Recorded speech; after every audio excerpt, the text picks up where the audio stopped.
Dwellers in Darkness, Chapter 3. Toa Iruni dove for cover, barely dodging Towahuki's chain. Not far away, Norik was locked in a stalemate with Jala, while Bionicle was having a hard time even finding the stealthy Nuparu. All in all, it was not one of the Toahaga's better days. They had hoped that their return to Metru Nui, the city they helped save when they were Rahaga, would be a joyous one. Instead, they were here on a mission from a shadowy organization called the Order of Mata Nui. Their goal? Track down the missing Makuta, Pterodax, before he could execute the final stages of his plan. Unfortunately, that was not as easy as it sounded, and it didn't sound that easy. They had been saddled with a mutated Paraka, Zaktan, they had to carry around in a water-filled sphere. His information was that Pterodax would be heading to an inaccessible spot below the Metru Nui Coliseum. As Antidermis, he could slip through cracks too small even for Norik to make through with his mask of shrinking. The only way to follow him would be to shatter the foundation of the Coliseum, which would bring the structure down. Needless to say, popping in and saying, "We're here to wreck your most important building," had not sparked joy in the Toamari. Given Takanuva's recent unexplained disappearance, they were on edge to start with. This just set them off. Huki swung his chain again. This time, Iruni grabbed it in midair and yanked the Toa of Stone forward. At the last moment, Iruni sidestepped, letting his opponent slam into a rock wall. "Stone meets stone," muttered Iruni. "Now will you listen?" Towakulis had teamed with Bionicle in an effort to pin down Nuparu, whose mask of stealth made him almost impossible to spot. A hastily created snowstorm revealed the Toamari of Earth, but finding him and stopping him were two different things. 60 feet in height just made Bionicle an easier target, and a barrage of earth kept him off balance. Kulis frowned. He remembered these Mari when they were Matoran villagers. He understood their suspicion and hostility given the circumstances, but if this kept up, someone was going to get hurt. This called for drastic measures. Summoning the power of his mask of Rahi control, he touched the mind of a massive Rahi dwelling in the archives not far below. In response, a huge claw smashed its way through the pavement and grabbed Nuparu. "Let him go!" shouted Toahali, blasting Kulis with a powerful jet of water.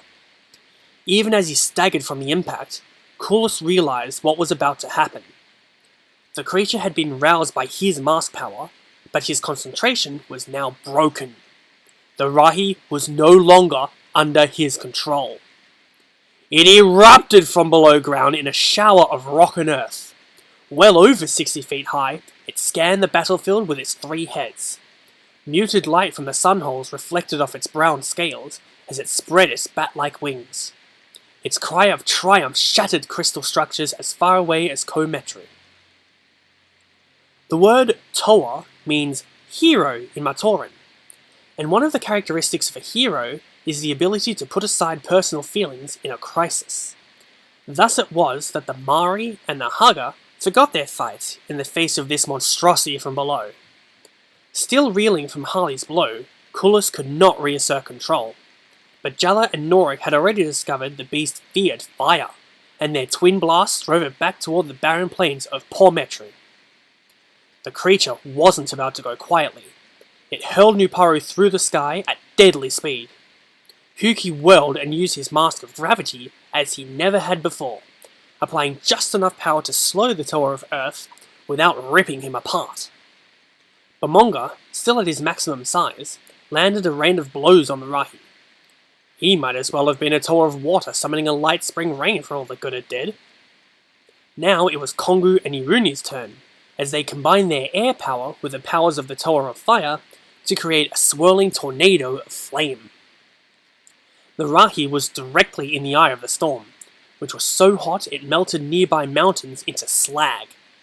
It roared and attempted to fly out of the trap, but its wings were already blazing. Finally, overcome by the heat, it toppled over. The impact shook the ground for kilos around. 11 weary Toa stood around the unconscious beast. Already, Onumatoran would be on their way to help prepare the creature for its return to the archives. Port Metru was a disaster area, the ground scorched and burned. Not far away, Pormatoran laboured to put out fires in their villages, aided by Hali and Gaaki. Only the fact that this area of the Metru was sparsely populated had kept this from being a true cataclysm. Norik glanced at Jalla. "We either need to stop fighting," he said, "or find someplace uninhabited to settle things. Otherwise, Matoran are going to get killed, and neither of us wants that." "What do you think will happen if you destroy the Coliseum?" said Jalla. "We're not trying to hurt anyone," said Pooks. "We're trying to save them." "Yes, and we're all idiots," added Iruni. "We have almost a dozen Toa here. We should be able to figure out how to do what we have to and keep the building intact." "Just what is it you have to do?" asked Jalla. "Why are you here?" "Listen to me," said Norik. "The Toa Nuva are in the core of the universe right now, fighting for the Great Spirit. But the true mysteries, the true secrets, all the hidden knowledge about this cosmos and its workings aren't there. They are somewhere beneath your feet, in a place no Toa, Matoran, Turaga has ever been. Right now, we think Makuta has reached that place. And if we're right, then it may already be too late for us all." It took hours of planning, more to convince the Turaga that Toa hadn't all lost their minds, and another half a day on top of that to complete the work needed. When they were ready, Jalla, Norik, Pooks, and Nuparu used their powers to crack the foundation and create a tunnel where none had been before. Outside, Huki's gravity power, Kulis's ice power, and Bomonga's vast strength struggled to keep the building intact. Once the tunnel was in place, Hali and Gaaki used their water power to cool down the walls. Iruni and Kongu watched over Zaktan, with Kongu more than ready to send the Paraka's glass case hurtling into the air at the first wrong word. The hardest part came last.